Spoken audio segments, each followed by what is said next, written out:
What's up, everyone? This is your host, Shawn Johnson, creator of Bench Minor Hockey, and welcome to episode number 36 of the Bench Minor Hockey Podcast. This is the hockey podcast that covers all things single A hockey. If you are watching us on YouTube, be sure to subscribe to our channel. And finally, we got Mr. Frankie McClendon on here. Thanks for coming on, boss. Thank you for having me. It's a pleasure. Of course. So originally, we were supposed to be having an SP episode, but we all know how single A works. You'll go from Fed to the SP, back to the Fed to the SP. It happens all the time, call-ups. Yep. But you've actually had a crazy week because you were actually in 3 leagues this past week, right? Yeah, it was. It was a crazy kind of travel for the last week and a half. So thankful. Want to talk about that a little bit? Tell us what happened? Yeah, so obviously I was with Carolina. We had just finished practice. We got back from Port Huron. We had Monday off. Tuesday comes practice. Had a great practice, and then was just hanging out with the guys after practice at the gym. Then went home. Was just hanging out with the dog, and then I missed a call from Coach Harrison. I called him back right away. He was like, "Hey, do you want to go to Fayetteville?" I literally didn't even hesitate. I was like, "Yep." So I had to literally grab all my gear, go back to the rink, grab my gear, and then drive back here home to Raleigh, where I live full time, and then the next morning drive to Fayetteville and meet the team for before practice and everything. So I had a good conversation with Crothers there, and I spent basically a week there in Fayetteville. So I got to practice for a couple of days, and we had a home game on a Friday versus Roanoke, and I got to see one of my old teammates, Johnny McDonald, J-Mac, who I call. He was with me in Danbury, and then we played that game. I just backed up, and then the next day we were in Roanoke, and so got to go up there and see a couple of friends up in Roanoke as well. Obviously, the holidays happen. Christmas comes along, so we have a couple of days off. Spent Christmas in Winston, and then the day after Christmas was home here in Raleigh. Get a call from Crothers, the coach of Fayetteville. He's like, "Hey, Atlanta needs a goalie for tomorrow night to back up." So didn't really hesitate there either. So I basically drove from my house in Raleigh to Fayetteville at 9 o'clock at night, met the EQ guy, and then I drove from Fayetteville, and they were playing in Charleston at that time, against the Stingrays. So I literally had to drive from Fayetteville after that all the way to Charleston. Got in around 1 o'clock in the morning, had pregame morning skate the next day, boom, the game, and then next thing you know, get a call from Fayetteville, "Hey, our goalie's coming back from the coast," and I had to head back all the way to Carolina. I got home at 2:30 in the morning. Wow. Well, it kind of sucks it works out that way, but at the same time, I mean, you got to travel a little bit, you got some experience. Yeah. I mean, you got your foot in the door, they know your name now, right? So yeah, 9 years in the Fed, and then that's my first actual official call up. I was so thankful for the opportunity from Coach Harrison in Carolina to obviously send me there, but then also to get a call to go back up in the coast. I can tell I'm right there at that level.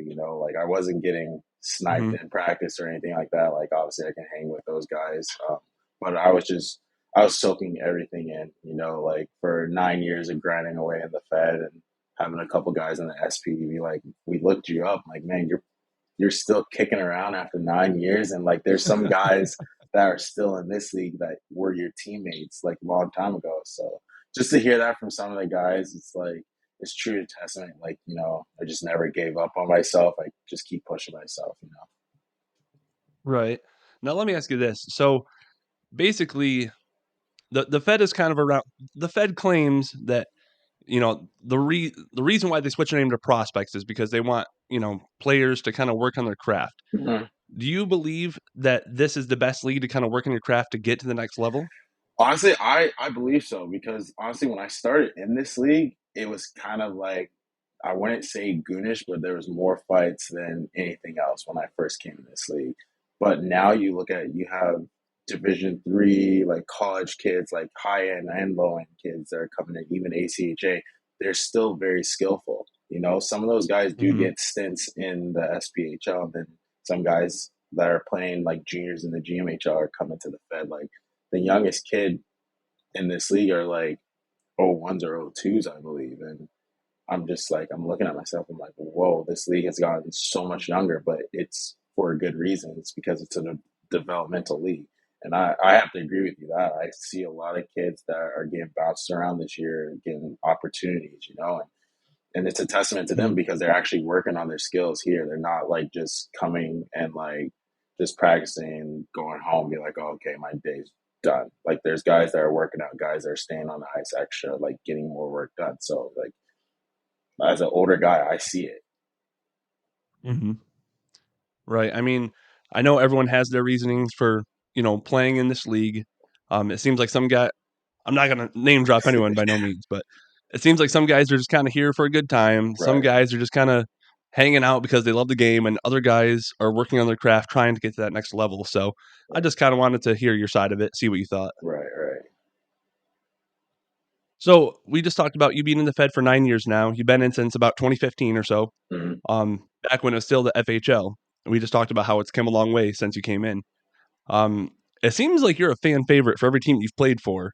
What do you think it is about yourself that fans are kinda drawn to you? Well, I think the biggest thing is like I'm just myself, I don't need to like walk into a different organization or go to a different team and try to be something I'm not, I go into an organization or team and I know what my role is, right? Like sometimes Mhm, I'm supposed to push another goalie or sometimes there's a job for me to do, but the thing is, I'm not going to act any way or any form or different than myself.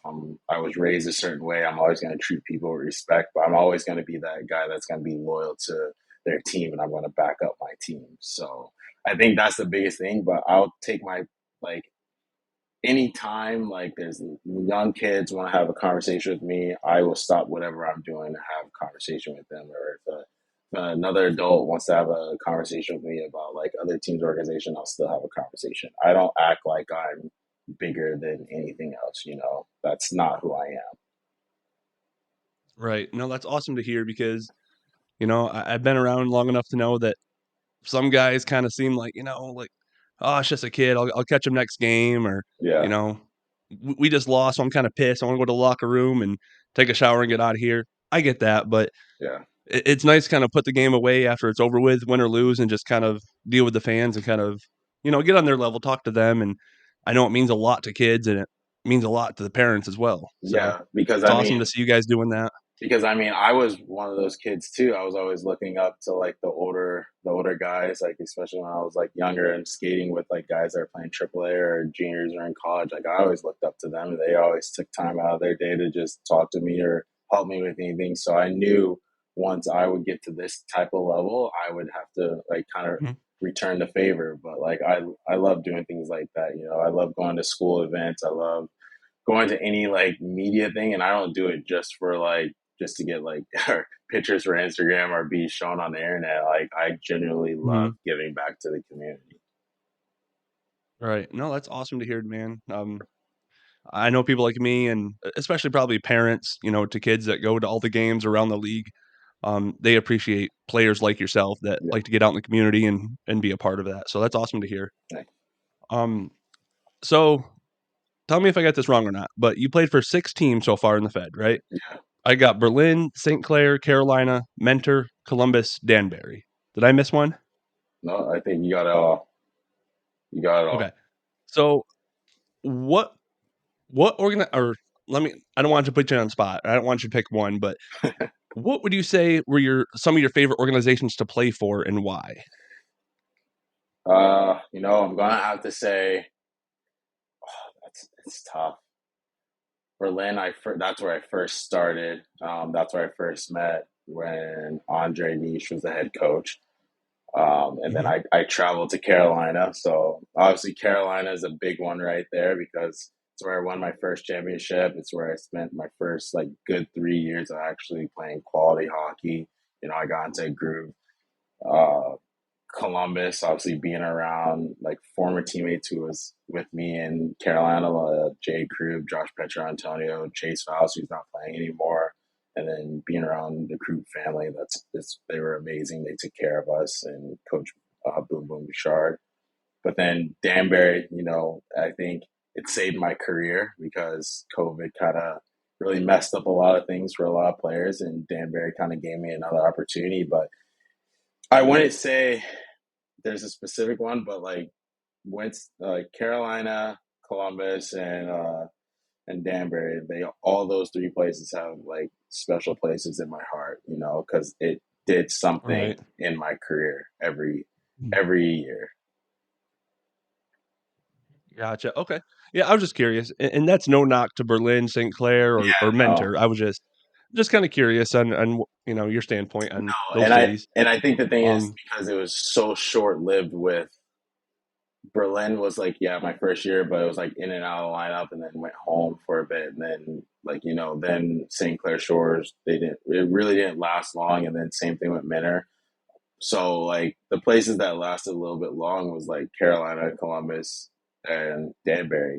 So those three places hold like big places in my heart. right. No, absolutely. I know when I was with Watertown, we were traveling to Mentor. It's just like you know, I love seeing the guys who are in Mentor, but man, did I hate that barn, and I hated the wooden seating for the fans, and Yeah. I don't know. I wasn't a big fan of the barn itself, but and again, that's no knock to the team or no knock to any Mentor fans. No, not at I all. wasn't a fan of the place. Right, right.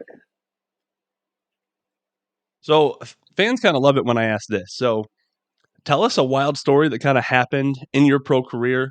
Only rule is it's got to be a true story, and you can leave out team names, you can leave out teammates' names. I don't mean to put you on the spot, but you gotta share a story with the fans. I'm gonna catch some heat for this from some of the guys, but it's fine because we all joke about it. My first my first year in Danbury, obviously we all know like teams have like travel problems and things like that. So there was one time Everyone has had a bus that broke down once or every twice, or everybody's had a 20, bus. 30 times. Yeah, so this was my first year in Danbury, and I remember we were getting ready for a road game, and of course, where are we heading to? Watertown. So I know we had some bus problems before, so I know me and a couple of guys are joking, placing bets with each other, like, oh, okay, is the bus gonna break down or not? So we load up the bus from the rink in Danbury. We don't even get 2 minutes away from the rink. Get around the corner, bus breaks down. I'm like, okay, all right, what's gonna happen here? They're trying to fix it. Our bus driver tells us, yeah, we're gonna have to wait an hour. We're gonna get the other bus because we had two buses in Danbury. So they go back, grab the other bus. We're taking all the bags off the bus.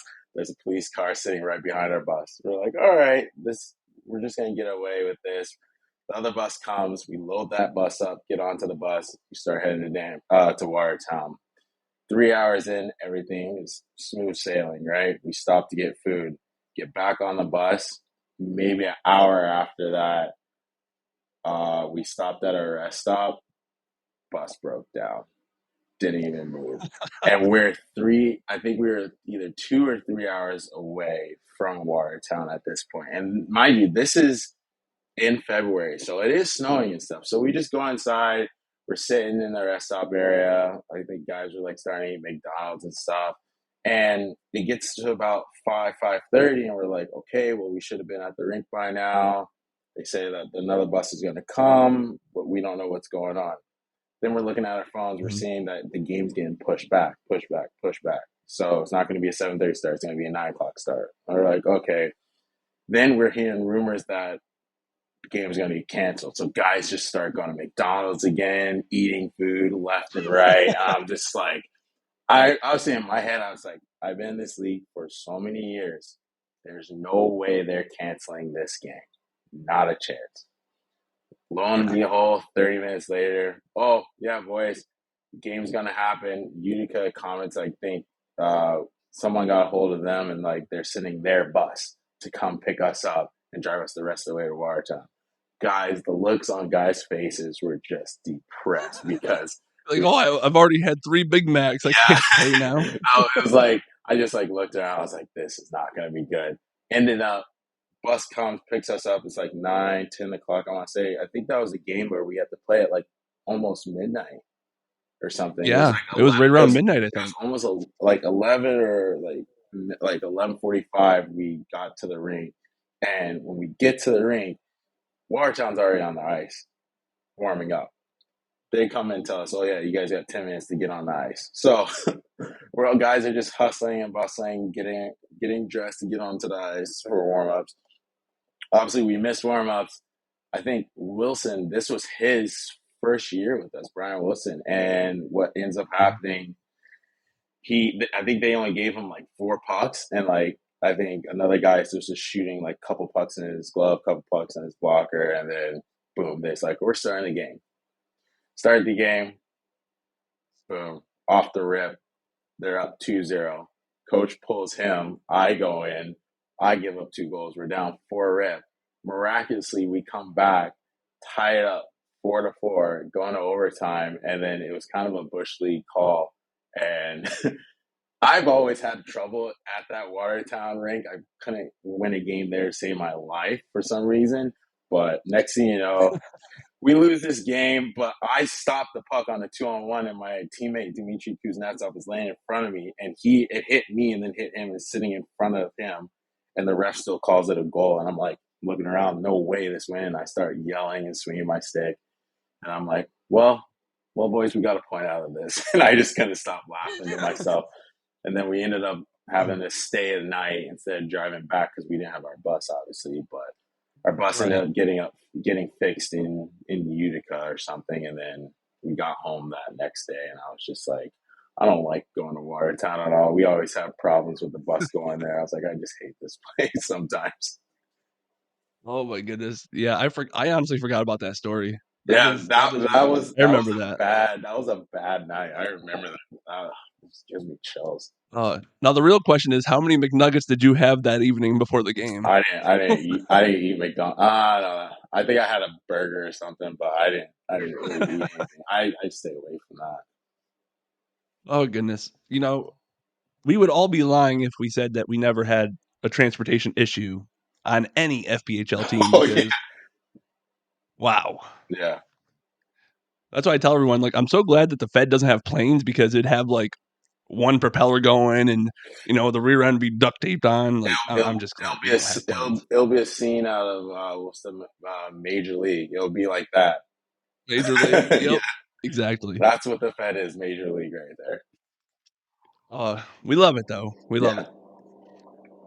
So that was quite an interesting story. Oh man, you got me laughing now. I can't keep a straight face now. Oh, I have a lot more, but I'm just gonna keep that. I'm gonna keep that until I'm done playing, and then I can tell all these stories. That's what I hear. Wait till I retire, then I'll share the good stuff. Yeah, yeah.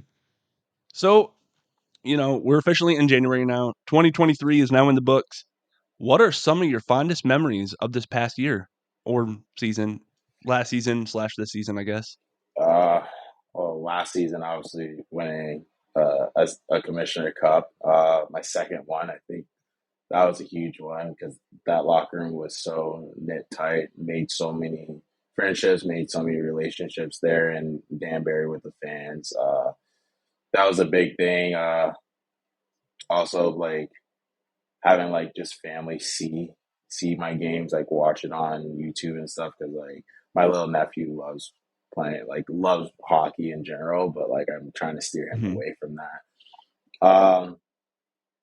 I wouldn't say I wouldn't say meeting Carolina in the finals because I'm playing for Carolina right now.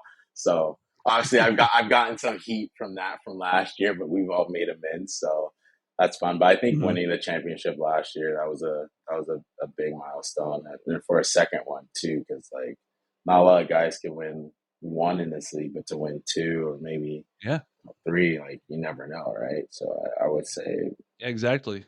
winning that Like you championship, just said, you can't take it for granted because it's tough to win one, right, and you got two. right, And I'm not going to try to jinx you guys, but you guys are looking good this year. So yeah, I'll keep my comments to myself so I don't jinx anyone. But I don't yeah, know. your team is looking solid right now. So and it's early. Yeah, in Carolina, they've been very welcoming. Like they've had a lot of returners from last year and stuff. So and they have a good leader and like a good veteran core group and Johnny Butita, Gus Ford, and Dawson Baker. You know those guys that come back and like and the guys that have been the OG guys like Yuri Pastuca and Jan Salak, like because they were there with me when we won our first championship, but they also have now a great coach in Harrison too. So to play for that guy, it's unreal because he had coached against me too when he was with Danville, and you know he's won a championship in this league. So Hmm. to have a high caliber coach like that as well with this team, it's pretty good right now. Yeah, absolutely. I know when they first announced that he was going to Carolina, I reached right out to him and I was like, "Hey, congratulations. You're one hell of a coach." He's honestly one of my favorite coaches in the history of the league. Yeah, Back when he was with Danville. yeah, And for him to have an opportunity to come back to the league and join Carolina, who was already strong, and he's just going to make them stronger. right, I thought it was a great fit, and I'm so happy you guys got him on your squad. yeah. So we got 2024. It's officially here. What are some of your New Year's resolutions? They could be personal, they could be hockey related. You know what? It's pretty funny because I really didn't think about it last night because obviously we had a game, so I didn't really think about it. And plus, I've been traveling like crazy for the last 2 weeks, so I slept in today till like 1 o'clock. I want to say, uh, you know, resolution. You know, like have good health. That's a big thing too. Maybe spend more Mhm. time with like my family. That's a big thing because it took me 6 years to see my family. Uh, win another championship. That's a big thing. But just be a better human being. Like be a better leader. Be accountable. Those are some things I'm always going to stick by. So those are the things I'm going to look Right. for this year. Nothing wrong with that. I know you just said his name, Dawson Baker. Big shout out to him because when I watched that game on Sunday, what a goal he had. I don't know if Oh you saw it from the yeah, angle that yeah, you were at, but from online watching it, wow, top of the circle, clapper. I was like, oh my goodness, this yeah. guy's No, got a I shot mean, on him. I mean, kid played in the OHL, right? So it's like Yeah. he has a sneaky release. I mean, I see it in practice too. So like, I mean, he's a heck of a player. Like not just him, but like even Gus Ford too. Gus Ford, like guy puts up points. Guy knows how to score. Like he's so shifty. Like he had a clap bomb too that went post in. The goalie didn't even see it. It was a good screen as well, but like I kick myself sometimes because I'm the older guy. I'm a 93, so I'm 30 years old. I'm in a locker room full of guys that are like 22, 23, or 24. I'm just like, man, I was like, if I was this age right now, I'd love it. I feel you there, man. It's just like I feel like I've been covering hockey for a while now, and it's like, oh, I'm about to be 33 this year. Like, where'd the time go? Yeah, time does fly when you're having fun. Trust me. And the hockey season, it flies by pretty quickly because like 1 minute you're starting October for training camp, and then boom, I'm just like looking around, like wow, we're already in January. The season's almost done. Like Right. it goes by that quick. Absolutely. I remember it was just 2011, and I was watching the Akwesasne Warriors. I'm like, Yeah. Oh man. 2024. Yeah, I was in juniors during that Oh my, time. Oh man. yeah, good times. So I always like to talk about like a random topic sometimes too, just to kind of mix it up. Hmm. So I want to talk to you about food real quick. I know that's completely random. Well, I actually, maybe not completely random because I had that already pre-planned, but then we had the story about the McDonald's, so it kind of ties in. yeah. So clearly, I don't miss a meal. Um, we recently celebrated New Year's. Did you allow yourself any cheat days to eat like a king during the holidays or during the New Year's? Oh yeah, 100% I did. And guys are gonna get on me about this when they probably hear this, but like guys always make fun of me because I'm always like I always snack on cookies, oatmeal raisin cookies, or the sugar cookies. So guys are always coming after me like with that or donuts. But yeah, I sometimes I'll indulge. I'll go to like a Wendy's like as a cheat meal and get like a burger there and like get three cookies on the side there. So Oh man. And I mean, oatmeal raisin cookies, I mean, it's like breakfast of champions, right? I mean, it's got oatmeal in it. Yeah, I mean, but I have to have it because I'm allergic to chocolate. So that's the thing Oh, that's the that makes thing that sense. sucks for me. So like that's my only way to cheat on that one. And let me guess, like you love chocolate, right? Because you're allergic to it. I loved it when I was younger. Yeah, like I don't know what Yeah. happened, but it's with dark chocolate. It's something in the cocoa. So that's why Okay. I can have white chocolate, but I can have dark chocolate. No, there's irony in that one. I don't know. What are you gonna do? You Yeah. know, that's why I figured when you said, "Oh, I'm allergic," I was like, "Yep." So that means that he loves it because I know that those that tell me they're lactose intolerant, I was like, "Oh, so like you don't eat dairy?" They're like, No, "No, I I love deal it. with the consequences, but I'm lactose intolerant." And I was Yeah. like, "Oh, got it. Okay." Yeah, no, but yeah, during the holidays, like honestly, like being home, like being able to eat like anything, it's pretty nice. Right. No, I bet. And then you go back to reality. You have to get back to work, and then Be strict on you're myself. kind of Yeah, I gotta be really strict on myself during the week. right. Let's talk about your pregame meal. Now, I know every team is different, but I recently kind of heard an interview with Wayne Gretzky. I don't know if you saw this video or not, but basically, he always had steak, baked potato, corn, and then vanilla ice cream afterwards for his pregame meal.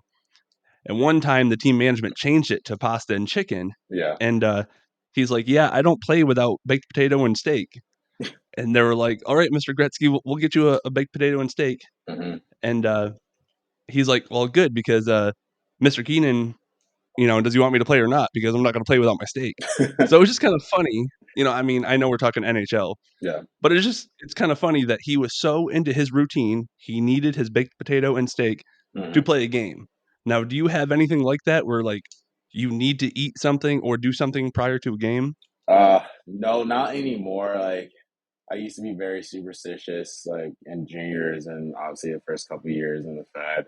Um, But honestly, I cannot do pasta or Olive Garden. I hate that before a game. Literally in Danbury, we always had to get Olive Garden. It just hurt my stomach and it was just miserable.